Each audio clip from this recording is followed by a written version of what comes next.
د لمونځ نه کوونکو 20 دنیوي عذابونه.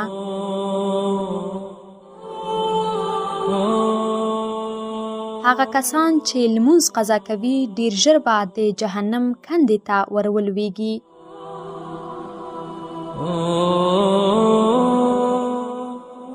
د مرګ په وخت کې بېلمازه شخص تر حده زیات لوږه او تنده پیدا کوي.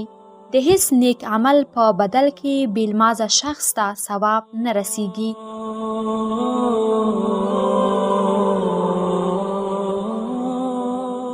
بېلمازه شخص د خپل عمر له برکت څخه محروم کیږي.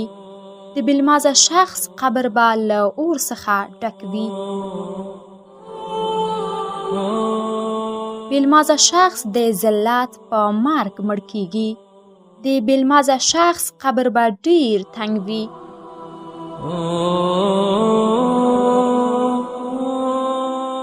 د بېلمازه شخص دعا د خدای په دربار کې نه قبلیږي.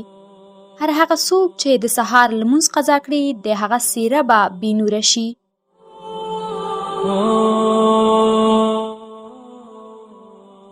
هر هغه څوک چې د ماسپښین لمونځ قضا کړي په روزي کې برکت نه وي. هر هغه څوک چې د مازیګر لمونځ قضا کړي بدن به یې کمزوري شي. هر هغه څوک چې د ماښام لمونځ قضا کړي د اولاد د ګټې به محروم شي.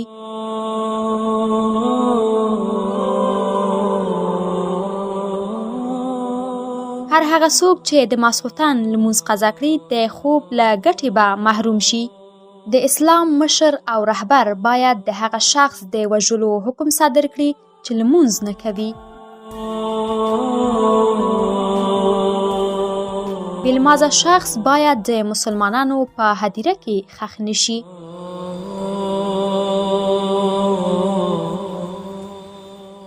بېلمازه شخص باید تر هغې زنداني شي چې توبه وباسي. له بېلمازه شخص نه خوک هم نفرت او کرکه کوي.